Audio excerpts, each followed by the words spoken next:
Concretamente hablando, entonces, Dios, en la posición de sujeto, necesita a alguien en la posición de objeto que pudiera responder, reflejando sus características, para que él, con la respuesta de su objeto, pudiera experimentar la razón de su existencia, la razón de la existencia de Dios y la razón de la existencia de su objeto, que es experimentar amor, alegría, armonía y belleza, etc. Entonces, ese objeto obviamente es el hombre. Eso es lo que Dios estaba buscando. Dios quiere verse reflejado en el hombre. Pero dijimos también que el hecho que la Biblia mencione que fuimos creados a imagen y semejanza de Dios nos muestra claramente que Dios tiene un corazón igual que el del hombre. El hombre necesita el amor, Dios necesita amor. El hombre necesita alegría, Dios necesita alegría. Y nosotros experimentamos amor y alegría y belleza y armonía cuando el objeto realmente nos responde. Y cuando tenemos un objeto fiel frente a nosotros, que no va a cambiar con las circunstancias. ¿Sí? A nosotros nos gustan las personas, dijimos que no cambian con las circunstancias, que son siempre fieles. Entonces, la Biblia menciona que en realidad Dios estaba buscando esta clase de objetos. Con otras palabras, nosotros podemos ver en Génesis, capítulo 1, versículo 28, que Dios le dio al hombre 3 bendiciones. Primero le dijo al hombre: fructificad. Para que una planta dé sus frutos, tiene que madurar primero, ¿no es cierto?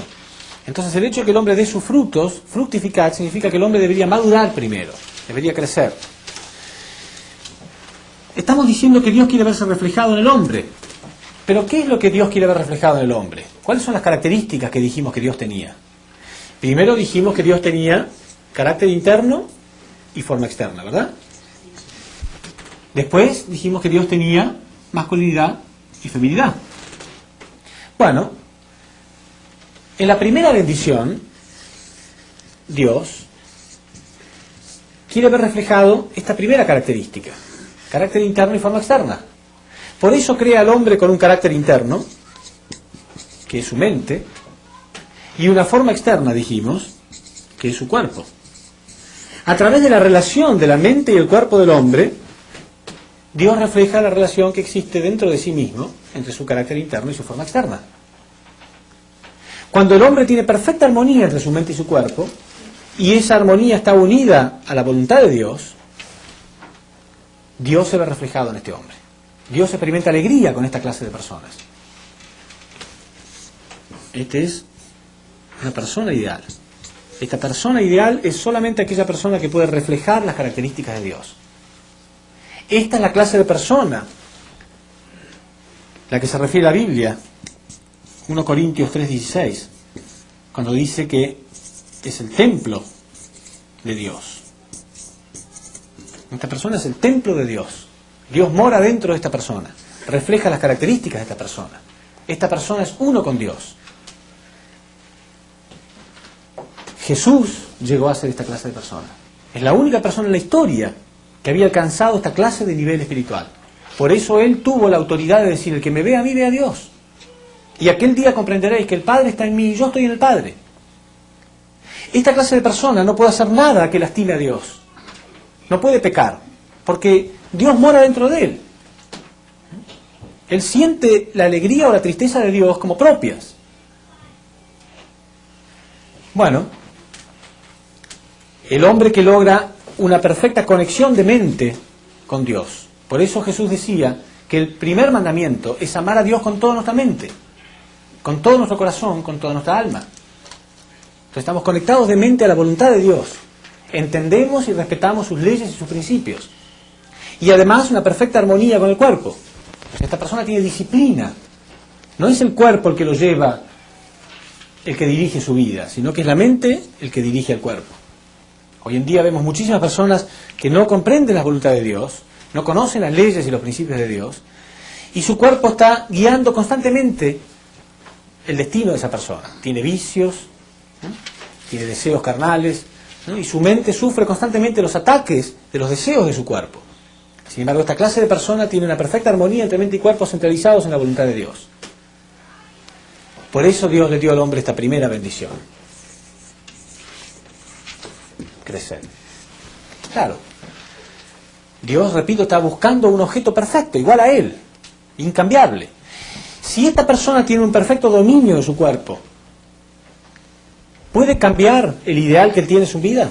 Su mente está centralizada en el ideal de Dios. Por más que se golpee el cuerpo de esta persona, él no va a cambiar nunca, porque su mente va a controlar ese cuerpo y va a seguir unido a esta misma voluntad.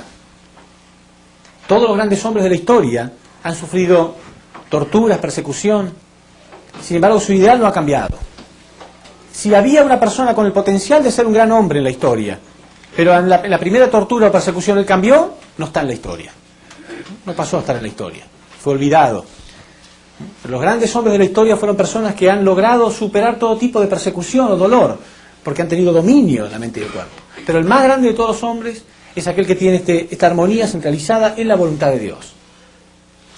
Bueno, pero aparte de reflejar esta característica de carácter interno y forma externa, Dios quiere verse reflejado en la otra característica también. Como dijimos, Dios tiene masculinidad y feminidad también. Por eso Dios le dio al hombre la segunda bendición, que fue la de multiplicarse, crecer y multiplicados. Entonces, Dios,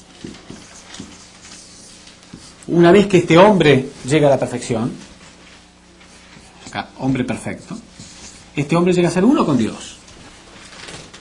Pero Él quiere también que haya una persona, una mujer perfecta, que haya logrado también la misma unidad. O sea, un hombre que tenga la autoridad de decir, el que me ve a mí ve a Dios, soy uno con Dios. Pero también una mujer que tenga la misma autoridad. Espiritualmente la autoridad de haber alcanzado ese nivel espiritual y de poder decir, el que me ve a mí ve a Dios también. Entonces cuando esa clase de hombre se une con esa clase de mujer, realmente ahí sí están reflejando las características de Dios.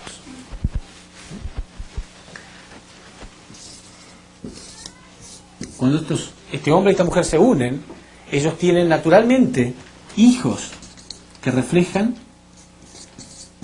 las características de Dios y forman una familia perfecta. Dios es el creador de la masculinidad y la feminidad del universo. Todas las cosas tienen positivo y negativo, como vimos antes, ¿no? El hombre, hombre y mujer, los animales, macho y hembra. Dios es el creador de lo positivo y lo negativo. Pero, ¿cuántas veces Dios pudo ser testigo de un hombre perfecto que se une con una mujer perfecta? Nunca. Nunca en la historia humana. Porque cuando Dios creó a Adán y creó a Eva y le dijo crecer primero y después multiplicados, todas las religiones aceptan que ellos cayeron, que ellos no cumplieron con esto. Entonces Dios tuvo que ser testigo de ver masculinidad y feminidad unidos, pero que no reflejan sus características.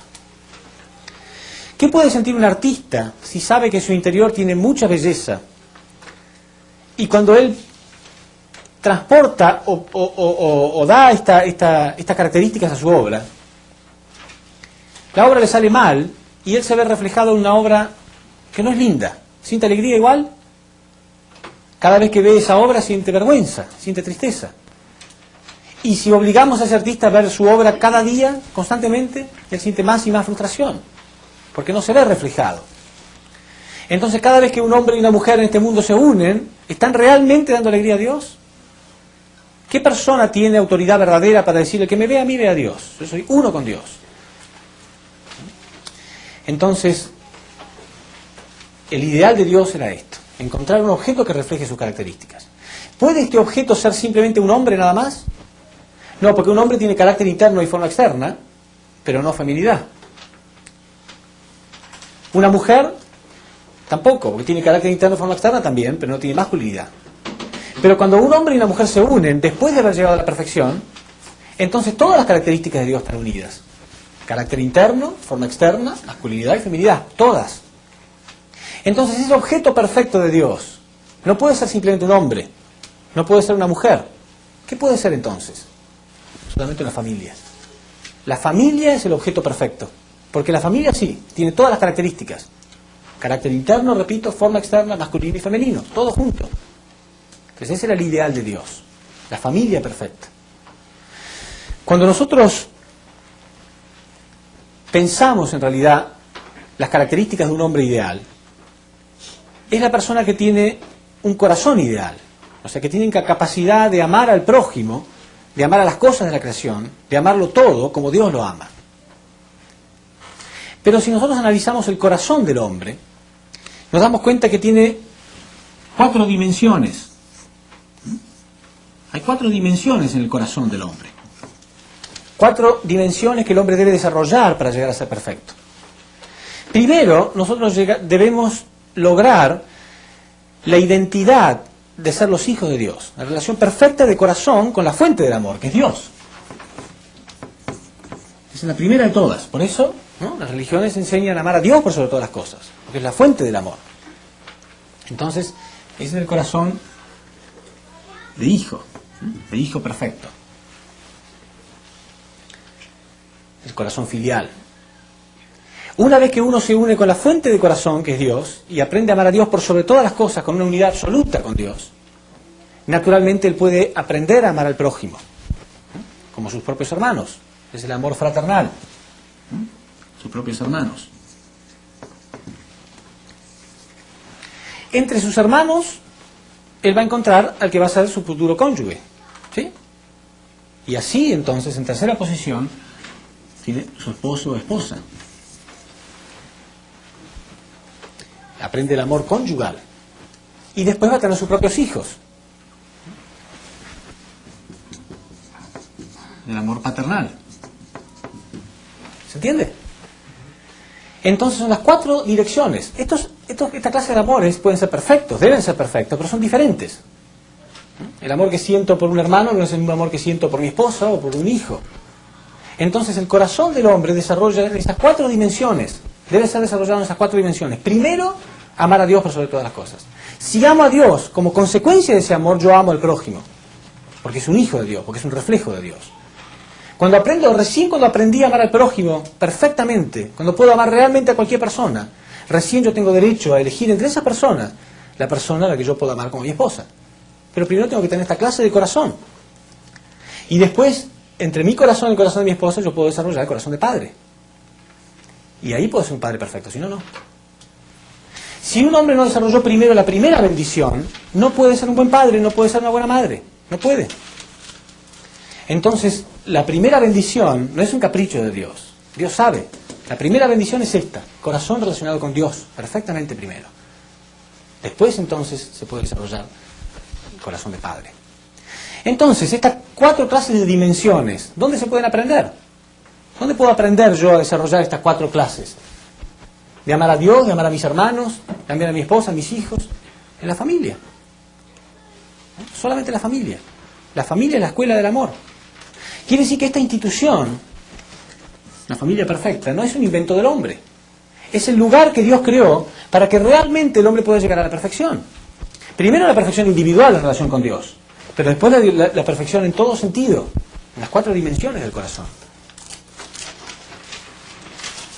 Hoy en día, cuando vemos los problemas de la sociedad, los psicólogos, los sociólogos, todos los que estudian los casos y las causas de los problemas de drogadicción, de delincuencia, de criminalidad, saben que el origen está en la familia. Está en la familia. Imagínense esta situación. Este hombre cumplió primero con lo que debe cumplir, la primera bendición, que es crecer. Tiene la autoridad, repito, de decir, el que me ve a mí, ve a Dios. Esta mujer también. Ellos reflejan las características de Dios. Estos hijos, mientras ellos no son maduros todavía, mientras no pueden entender a Dios todavía, ¿dónde está Dios para esos chicos? En sus propios padres. Ellos viven con sus padres cada día. Viven, con Dios cada día. Vivir con sus padres es vivir con Dios, porque ellos son uno con Dios. ¿Entienden? Imagínense ustedes tener un padre que tenga la autoridad, repito, de decir, verme a mí es ver a Dios. Es exactamente igual. Y la madre también. Entonces ese chico crece donde sus padres son un canal perfecto del amor de Dios. Ellos no son la fuente del amor, Dios es la fuente del amor. Pero ellos son un canal perfecto donde el amor de Dios es transmitido. Entonces esos chicos se nutren espiritualmente con la presencia de Dios diaria en sus propias vidas, hasta que ellos mismos después logran la perfección también. Qué diferente que es un chico que tenga un padre que a lo mejor ya fue drogadicto, o criminal, o delincuente, o que golpea a su esposa, donde el chico ve constantemente división, conflicto, donde Dios no es el centro. Muy diferente, ¿verdad? Hoy en día vemos una inmensa contradicción en las enseñanzas de los padres a sus hijos. Este hombre no tiene contradicción. Lo que él habla es lo que él cree, lo que él siente, y lo que él piensa es lo que él hace, no hay contradicción.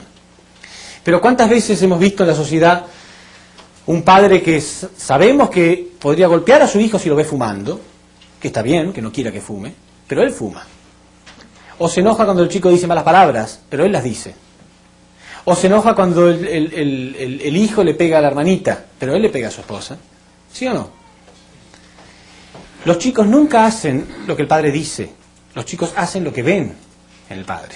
Es un buen consejo para los que vamos a ser padres en el futuro, ¿no? Ellos no van a hacer lo que nosotros les digamos, van a ver lo que ellos vean, que es diferente.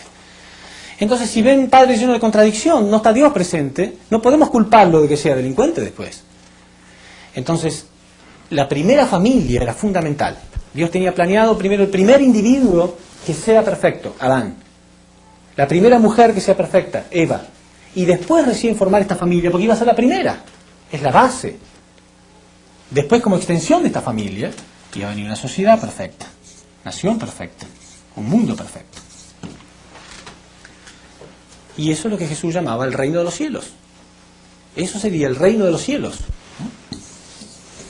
Porque todo el mundo sería como una sola familia. No habría contradicción, no habría malos padres, no habría malos hijos. Porque la semilla inicial, la base, habría estado perfectamente formada. Pero Adán y Eva no se convirtieron en los padres verdaderos de una humanidad verdadera. La Biblia dice que ellos cayeron. Se convirtieron en los padres falsos de una humanidad falsa. Ya lo vamos a ver después. Por ahora vamos a ver el ideal de Dios, el plan que Él tenía. Él tenía el plan perfecto. No es Él el que falló. Y la tercera bendición, esta es multiplicados. La segunda, ¿no? Crecer primero, multiplicados después recién. Y por último, dominar. O sea, recién ahí el hombre tiene derecho a dominar la creación. Donde habría una humanidad perfecta, en perfecta armonía con la creación, centralizados en Dios. Habría una perfecta armonía entre el hombre y la naturaleza. Y esto daría como resultado un mundo ideal. Entonces observen, para que haya un mundo ideal, hace falta primero un individuo ideal. Entonces, individuos ideales, familias ideales, mundo ideal. No al revés. Porque mucha gente piensa, bueno, tenemos que hacer algo para que el mundo cambie, entonces los individuos serán mejores. No. El mundo es una extensión del individuo, no al revés. Entonces todo comienza con el individuo. Solamente individuos perfectos pueden formar familias perfectas. Y solamente familias perfectas pueden formar una sociedad y un mundo perfecto. No al revés. En esta relación, este ejemplo de la humanidad en perfecta armonía con la creación, podemos ver, por ejemplo, cómo Dios creó de modo tal que el hombre le entregue a la naturaleza lo que la naturaleza necesita y recibir de ella lo que el hombre necesita. Por ejemplo, nosotros cuando respiramos emanamos hidrato de carbono, que las plantas necesitan y asimilan, y ellas emanan oxígeno que nosotros necesitamos. Entonces hay una perfecta armonía, ¿sí? En este caso, el hombre podría tener un dominio de la naturaleza tan perfecto, centralizado en Dios, con tanto amor, que no habría enfermedades. Pero ¿está haciendo eso el hombre hoy en día? El hombre contamina las aguas, contamina el aire, extingue especies de animales que le son útiles. Cuando hay una guerra, para vengarse del enemigo se contaminan sus aguas. Ocurrió en el Medio Oriente, ¿recuerdan? Saddam Hussein, en el nombre de Dios, tiró petróleo en las aguas, produciendo el peor desastre ecológico de la historia. ¿Cómo puede sentir la creación? Y es una ignorancia inmensa. Es una inmensa ignorancia porque se ignora la ley de dar y recibir. La ley de dar y recibir significa que yo voy a recibir lo que doy. Entonces la creación reacciona también. Entonces después estamos preocupados porque las aguas están contaminadas, porque hay enfermedades, porque hay cólera, porque hay sida, porque hay todo tipo de enfermedades. Pero es la creación que nos está devolviendo lo que nosotros le hemos dado. Entonces, ¿cómo va a cambiar? Ahora estamos preocupados por el agujero en la capa de ozono, porque hay enfermedades de todo tipo. Bueno, y están tratando de cambiarlo desde acá, desde este punto. Pero esto no va a cambiar. Hay que cambiarlo de raíz. ¿Y cuál es la raíz del problema? El hombre. Porque no hubo individuos ideales, no hubo familias ideales, no habrá un mundo ideal. Pero si la revolución puede venir acá, no necesitamos una revolución política, económica, necesitamos una revolución espiritual, la revolución dentro del hombre. Esto es lo que tiene que cambiar. El hombre tiene que llegar a cambiar de nuevo y darse cuenta que estuvo violando todo tipo de principios. ¿Y quiénes son las personas que van a cambiar? ¿Podemos quejarnos de las personas que vivieron hace 100, 200, 500, 800 años? Sí, todos fueron culpables, toda la historia fue culpable. Pero en realidad ellos no podían entender. Era un nivel muy simple. Ahora nosotros podemos entender. Ahora hay leyes y principios, hay explicaciones totalmente claras. Llegó el punto donde Jesús decía, recuerdan que yo les mencioné, tengo muchas cosas que enseñarles, pero ustedes no lo entenderían. Pero algún día sí las van a entender y van a ser guiados hacia la verdad completa. Y ese día llegó. Entonces, de toda la historia, ¿quiénes son las personas más responsables? Nosotros. Entonces hay personas que cuando escuchan esto, ya está, en su corazón ya está sembrada la semilla de la determinación de cambiar, de respetar las leyes y principios universales, y otros que no. Pero todos somos responsables como hijos de Dios. Cada persona es responsable realmente de tomar las leyes universales y practicarlas en su propia vida. Entonces, lo que uno a lo mejor no está motivado para hacerlo por sí mismo, tiene que hacerlo por sus propios descendientes. Está totalmente demostrado por la ciencia, la influencia inmensa, total, que tienen sus padres sobre sus hijos. Desde el vientre mismo de la madre. ¿Qué clase de madre van a ser entonces las mujeres presentes? ¿Qué clase de padres van a ser los hombres presentes? Es una decisión propia. No le puedo echar la culpa a la sociedad. Yo puedo determinarme.